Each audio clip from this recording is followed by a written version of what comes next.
जय हिंद। फाइनली एक good news भाई साहब इंडियन एयरफोर्स के लिए और एवरी इंडियन के लिए यहाँ पर आ गया है कि भाई साहब तेजस मार्क 1 सीरीज का जो पहला फेज ऑफ एयरक्राफ्ट है ये बन के रेडी हो चुका है लगभग 10 के करीब and this is ready to deliver to Indian air force. HAL ने कल ही कॉन्फर्मेशन दिया है कि भाई साहब आने वाले कुछ दिनों के अंदर मे बी 30 दिन 40 दिन के अंदर 10 एयरक्राफ्ट यहाँ पर ऐड किए जाएंगे इंडियन एयरफोर्स में एंड ऑपरेशनल किए जाएंगे कुछ टेस्टिंग करने के बाद। अगर मेरा पिछला वीडियो तुमने देखा है तो वहाँ पर मैंने बताया था कि नेक्स्ट मंथ लगभग 2 एयरक्राफ्ट यहाँ पर आ जाएगा इंडियन एयरफोर्स में with the engine of GE electronics company, जो कि इंडियन एयरफोर्स पूरी तरीके से टेस्ट वगैरह करेगी और वैसे वो 2 ऑफिशियल इंडियन एयरफोर्स का पार्ट भी बन जाएगा। लेकिन ये गुड न्यूज़ अभी सामने आ रहा है कि 2 नहीं भाई साहब 10 आने वाले कुछ दिनों के अंदर। भाई साहब मे भी 2 महीना भी एटलीस्ट लग सकता है, ऐसा नहीं है कि 15 दिन के अंदर हो जाएगा, नहीं 2 महीने के अंदर ये 10 जेट इंडियन एयरफोर्स के अंदर ऐड हो जाएंगे। एंड खुशी की वाली बात क्या है पता है, this is a indigenous aircraft. हाँ, इसका जो इंजन है ये हमने नहीं बनाया है, हमारा जो कावेरी इंजन है इसको हम डेवलप अभी तक कर ही नहीं पाए। गवर्नमेंट के हिसाब से और 2-3 साल उसको डेवलप करने के लिए लग जाएगा। लेकिन हम एक और ट्रीटी फ्रांस के साथ करने वाले हैं जहाँ पर हम फ्रांस के साथ एक इंजन बनाने वाले हैं फॉर आवर तेजस एंड एमका के प्रोजेक्ट के लिए। तो वो वाली बात अभी प्रॉब्लम है नहीं, क्योंकि यार बात देखो भाई, पहले हमने शुरुआत नहीं करी थी, हमारे पास कोई भी टेक्नोलॉजी वगैरह था नहीं, राइट। और अभी हमारे पास ये टेक्नोलॉजी धीरे धीरे डेवलप हो रही है भाई साहब। पहली बात तो हमने एक एयरक्राफ्ट को डेवलप करके उसको ऑफिशियली रन आउट करने की सोच ली भी और प्रोडक्शन भी शुरू हो गया है। और दूसरी बात, ये एक स्टार्टिंग फेज है और आगे चलकर हम अगर इंजन को डेवलप कर लेते हैं तो भाई साहब ये 100% इंडिजिनियस हो ही जाएगा। कौन जानता था कि भाई साहब हम एयरक्राफ्ट कैरियर बना पाएंगे? नहीं ना भाई, हम एयरक्राफ्ट बनाए, एयरक्राफ्ट कैरियर बनाए, बहुत सारी चीज़ें हमने बनाए। वैसे ही कुछ टाइम और लगेगा, इंजन डेवलप कर लेंगे, क्या ही दिक्कत है भाई साहब, कुछ प्रॉब्लम नहीं है। और मैंने सुना है भाई साहब कुछ लोगों के बारे में कि वो बोलते हैं कि क्या ही हो गया भाई साहब, एक बॉडी ही तो डेवलप कर लिया और इंजन तो मेन बात जो कि डेवलप करवाना था वही नहीं डेवलप किया। भाई साहब बॉडी, दुनिया में कितना देश है अपना खुद का एयरक्राफ्ट कैरियर एयरक्राफ्ट वगैरह बनाते हैं। ये अगर रिसर्च करोगे तो पता चल जाएगा लेस देन 1% कंट्री खुद का ये जो डायरेक्टली वार में जाने वाले प्रॉपर जो जिसका इम्पोर्टेंस वार में बहुत ज़्यादा होता है वो वेपन्स बना पाते हैं। तो India is one of them and also yes, हम इंडियन बहुत आगे हैं पूरी दुनिया से अगर देखें जो मैक्सिमम कंट्री को। लेकिन ऐसी बात ये नहीं है कि हम खुश हो जाएं इस बॉडी को लेकर, नहीं, we have to work on this engine, specially हमारे कावेरी इंजन के ऊपर। और अगर जो फ्रांस का डील हमने बातचीत करना अभी शुरू किया है फ्रांस के साथ कि इंजन को डेवलप करने के लिए 404 इंजन, मतलब ये नंबर नहीं है कि 404 इंजन आएगा, एक मॉडल का नंबर है। अगर हो गया तो वहाँ पर भी हमारा एक एडवांटेज हो सकता है, क्योंकि देखो फ्रांस अपना खुद का इंजन तो बनाता ही है राफेल वगैरह के लिए। अगर वही टेक्नोलॉजी हमारे साथ वो बनाने लगे तो हमारे बहुत सारे समय नो डाउट यहाँ पर बच जाएगा due to the reason of France and India engine treaty. और देखो मैंने इसके ऊपर एक डिटेल वीडियो भी बनाया है, यहाँ पर you can see in my YouTube channel. यहाँ पर जाओगे और बिजनेस अफेयर को सर्च करोगे तो यहाँ पर जस्ट रिसेंट वीडियो ही भाई, इसका 2 पिछले वाला वीडियो यहाँ पर देखो। कल मैंने वीडियो नहीं अपलोड कर पाई due to some reasons, but yes अभी रेगुलर हो जाएगा। ये वीडियो में मैंने बताया था कि 66,000 करोड़ के आसपास का डील तेजस का हुआ है। वैसे देखो अभी 2 डील तेजस का हो चुका है, HAL को ऑर्डर दिया जा चुका है कि भाई तो तेजस का एयरक्राफ्ट इंडियन एयरफोर्स को प्रोवाइड करोगे। येस ब्रो, एक 2021 में हुआ था लगभग 48,000 करोड़ के आसपास का डील एंड अभी 2025 में हुआ है 97 एयरक्राफ्ट का लगभग 66,000 करोड़ का deal. And this is a huge and humongous deal because भाई साहब लगभग 180 तेजस एयरक्राफ्ट हमने ऑर्डर दे चुके हैं और आने वाले 3-4 साल के अंदर this will be the part of Indian air force. भाई साहब this is a proud moment, क्योंकि यार हम खुद का एयरक्राफ्ट खुद ही बना पाते हैं भाई। अभी शुरुआत तो हो चुकी है एटलीस्ट, और ये एक बहुत बड़ा जंप है क्योंकि ये डायरेक्टली वार में लड़ने वाला है और एक मल्टी कॉम्बैक्ट एयरक्राफ्ट है, छोटा सा, फ्यूल भी कम खाएगा और वार वगैरह में डायरेक्टली इन्वॉल्वमेंट इसका हो सकता है। कोई भी ऐसे मेजॉरिटी ऑफ प्रॉब्लम नहीं आने वाला अगर तुम देखोगे इन फ्यूचर, क्योंकि ये एक 4th जनरेशन एयरक्राफ्ट है, आराम से इसको 20 साल 30 साल तक खींच सकते हैं। एंड देखो तेजस का प्रोडक्शन इतना ज़रूरी क्यों है? पहली बात, शॉर्टेज ऑफ इंडियन एयरफोर्स का प्लेन।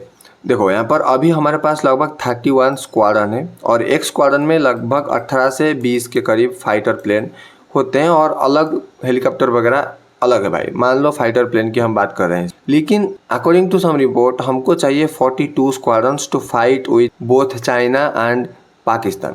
टू फ्रंट वार हमको करने के लिए 42 स्क्वाड्रन चाहिए और ये एक सेफ लिमिट है।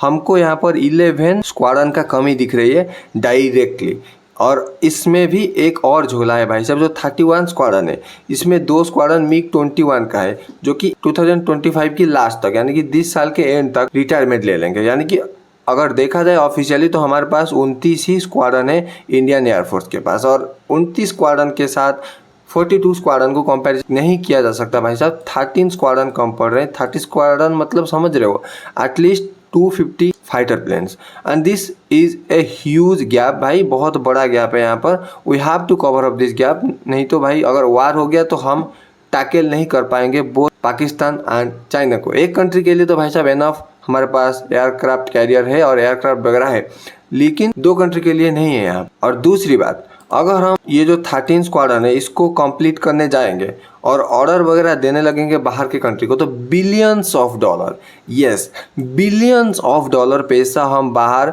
ऐसे ही फेंक देंगे, क्योंकि तेजस के मुकाबले बाहर का जो भी बोलो भाई साहब, चाहे राफेल हो, चाहे सुखोई 30 हो, चाहे MiG-21 कुछ भी हो, कॉस्ट बहुत ज़्यादा होता है।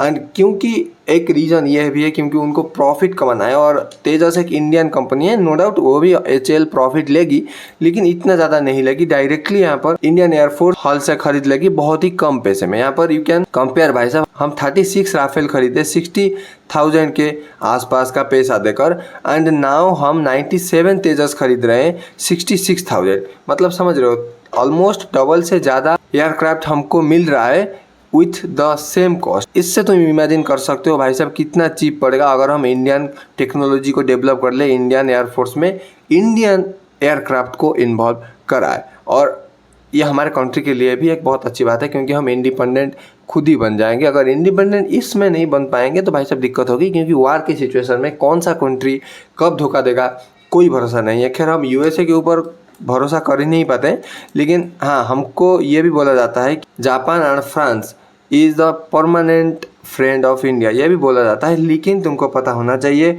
इन geopolitics there is no permanent friend and there is no permanent enemy. जो अमेरिका 1971 में इंडिया के ऊपर परमाणु बम पकाने के लिए आ गया था, वो अमेरिका 2023-24 के टाइम पर मोदी जी को पिज्ज़ा खिला रहा था। एंड वही अमेरिका आज 50% टैरिफ इंडियन कंपनियों के ऊपर लगा के बैठा है, इंडियन गुड्स के ऊपर लगा के बैठा है। तो there is no permanent enemy, there is no permanent friend in geopolitics, so we should focus on our country and the Make in India project, and we should not get dependable on other players। हमको खुद के ऊपर depend होना पड़ेगा, हम आत्मनिर्भर हमको बनाना पड़ेगा, नहीं तो भाई फंसेंगे यहाँ पर बहुत बुरी तरीके से। No one can save us from this situation, because this technology हमको एक लॉन्ग टर्म में ही डेवलप करना पड़ता है।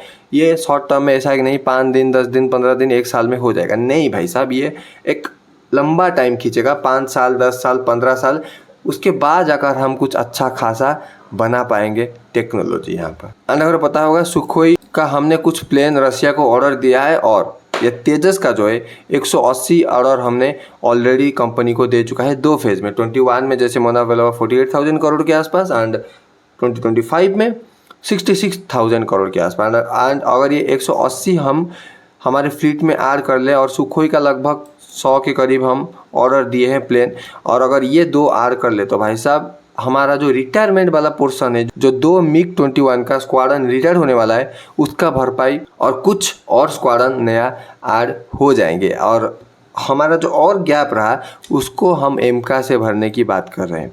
यस, एमका के प्रोजेक्ट के बारे में यहाँ पर थोड़ा बात कर लेते हैं। उससे पहले भाई हमको देखो यार, जो HAL है इसका प्रोडक्शन कैपेसिटी पहले तो 8 था, फिर इंडियन एयरफोर्स की डिपेंडेंसी और इंडियन एयरफोर्स की ऑर्डर को देखकर इसका नंबर अभी 16 हो चुका है, एंड अभी ये 24 कैपेसिटी पर ईयर बनाने की बातचीत चल रहा है। अगर 24 भी बनाए तो इस ऑर्डर को फुलफ़िल करने के लिए 180 को लगभग 5-6 साल लग जाएगा ऑलमोस्ट। एंड 5-6 साल थोड़ा सा ज़्यादा हो जाता है नंबर, लेकिन ठीक है भाई, शुरुआत में इतनी ठीक है। हमको अभी लंबी रेस का घोड़ा बनना है तो धीरे धीरे स्पीड बढ़ाना है। ऐसा नहीं है कि धाए धाए स्पीड बढ़ा दे और एक्सीडेंट हो जाए, ऐसा नहीं करना है। तेजस के ऊपर Astra beyond the visual range air to air missile adapt हो चुका है और ये परफेक्टली काम कर रहा है। टेस्टिंग वगैरह खत्म हो चुका है। And beyond visual range air to air missile क्या होता है भाई साहब? जहाँ तक हम देख नहीं सकते हैं, जहाँ तक कैमरा देख नहीं सकता है, उसके आगे मार सकता है ये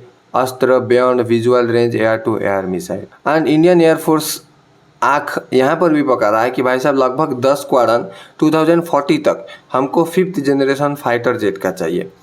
यस, क्योंकि अभी दुनिया 4th जनरेशन फाइटर जेट पर नहीं रहा है। हाँ, हमारा जो राफेल है वो और सुखोई 30 है और 5th जनरेशन तो नहीं, 4.5 जनरेशन का फाइटर जेट है। और हमारा जो एम का हम डेवलप कर रहे हैं ये 5th जनरेशन का स्टील्थ फाइटर जेट होने वाला है, क्योंकि आने वाले टाइम पर स्टील्थ का गेम भयंकर तरीके से चलने वाला है। 2024 में 15,000 करोड़ के आसपास का इन्वेस्टमेंट गवर्नमेंट ने एमका पर किया था कि एमका का जो 5 प्रोटोटाइप है ये डेवलप किया जाए। एंड ये 5 प्रोटोटाइप 2028 में डेवलप होकर इंडियन एयरफोर्स को मिल जाएगा टेस्टिंग वगैरह के लिए। एंड 2035 तक एमका का प्रोडक्शन शुरू हो जाएगा। यस, 2035 में जाकर एमका का प्रोडक्शन शुरू होगा 5th जनरेशन, जहाँ पर पूरी दुनिया लगभग मेरे को जितना अंदाजा है 6.5 या 7th जनरेशन का एयरक्राफ्ट बना रहे होंगे। लेकिन no problem, this is just starting भाई साहब। अगर हम स्टार्ट ही नहीं करेंगे तो भाई हम कभी पहुंच ही नहीं पाएंगे 6th जनरेशन के एयरक्राफ्ट, 7th जनरेशन के एयरक्राफ्ट। इनफैक्ट लाइफ में कभी भी कहीं पर भी नहीं पहुंच सकते अगर हम स्टार्ट ही नहीं करेंगे।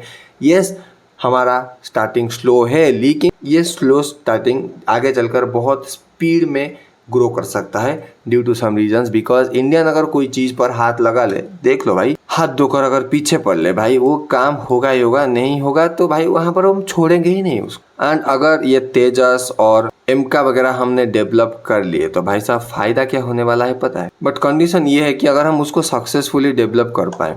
ये जो देख रहे हो आसियान कंट्री, आसियान कंट्री में कौन कौन से कंट्री आते हैं यहाँ पर, नाम बताओ भाई कमेंट सेक्शन में। ये जो 10 आसियान कंट्री यहाँ पर है, इनको हम तेजस और एमका बेच सकते हैं। ये Philippines, Vietnam, Laos, Cambodia, Thailand, यहाँ पर ब्रुनेई, इंडोनेशिया, इनको हम आराम से बेच सकते हैं। क्योंकि पहली बात देखो, इनका डिफेंस बजट बहुत ही कम होता है। और दूसरी बात, ये यूएस के ऊपर, रशिया के ऊपर, चाइना के ऊपर भरोसा नहीं करते हैं। फिलीपींस को तो पता है भाई साहब, हमारा बहुत सारे मिसाइल्स वगैरह, ब्रह्मोस वगैरह ये इंपोर्ट किया है। और इंडोनेशिया और वियतनाम भी हमारे ब्रह्मोस को इंपोर्ट किए। तो इनका ट्रस्ट पहले से ही इंडियन कंपनियों के ऊपर है, इंडियन प्रोडक्ट के ऊपर है। और हम इनको भी तेजस बड़े आराम से बेच सकते हैं। क्योंकि अगर अदर ऑप्शंस को देखें इन कंट्री के लिए तो तेजस एक बहुत चीप ऑप्शन बन जाता है इनके लिए। और देखो भाई, हम चीप ही बनाते हैं सब चीज़। चाइना की तरह ऐसा नहीं है कि इतना सस्ता है कि भाई काम ना करे, सस्ता है लेकिन बोलते हैं ना भाई, सस्ता है पर अच्छा है। तो वही प्रिंसिपल पर हम चल रहे हैं। और हमारा एक और चीज़ भी है भाई, जो अगर इसरो को देखोगे, यूएसए जितना पैसा लगभग अगर 10 रुपये एक मिशन पर खर्च करता है, उसी मिशन को Indian company ISRO, Indian organization ISRO 1 रुपये में कर लेता है। लगभग 10 गुना कम पैसा में 500 करोड़ रुपए में भाई साहब मंगलयान मिशन कंप्लीट करके आ गए। भाई क्या ही बताएं, इतना सस्ता में हम कर सकते हैं। लेकिन हाँ, ऐसा नहीं है कि चीप होगा तो क्वालिटी ख़राब होगा, अच्छा खासा क्वालिटी यहाँ पर होने वाला है। तो there is an opportunity to sell the AMCA aircraft and the Tejas aircraft to these country, because ये कंट्री हमको भरोसा करते हैं और ये इनकी डिमांड भी है, इनकी नेसेसिटी भी है। क्योंकि ये कंट्री खुद का एयरक्राफ्ट वगैरह बना नहीं पाते हैं और आई थिंक ऑलमोस्ट 15-20 साल के लिए बना भी नहीं पाएंगे, क्योंकि टेक्नोलॉजी को डेवलप होने में टाइम लगता है। अगर कोई बोलता है इंडिया 1999 के टाइम पर एयरक्राफ्ट वगैरह बनेगा तो हमको भरोसा होता। सेम इनका कंडीशन भी यही है। ये जो एशियन कंट्री है स्पेशली, अभी इनका फाइटर जेट वगैरह बनाने का कोई भी इरादा नहीं है और अभी इनका इतना कैपेबिलिटी ही नहीं है कि ये बना सके। अगर हमको खुद की टारगेट को फुलफिल करना है ना भाई साहब, हमको लगभग 400 के करीब न्यू एयरक्राफ्ट आने वाले 15 साल के अंदर डालने होंगे हमारे इंडियन एयरफोर्स के अंदर। एंड उसमें से लगभग 150 रिटायरिंग बाहर जाएंगे और हमारा जो फ्लीट है ये कंप्लीट हो जाएगा ऑलमोस्ट। अगर बैलेंस में देखें तो ज़्यादा नहीं कि कम नहीं, ठीक ठाक जितना चाहिए उतना ही। एंड एमका की अगर बात करें, ये लगभग 25 टन्स का ट्विन इंजन वाला 5th जनरेशन फाइटर एयरक्राफ्ट है, एक स्टील्थ फाइटर जेट एयरक्राफ्ट है। और देखो इसका भी 2 वर्जन बनने वाला है एमका का।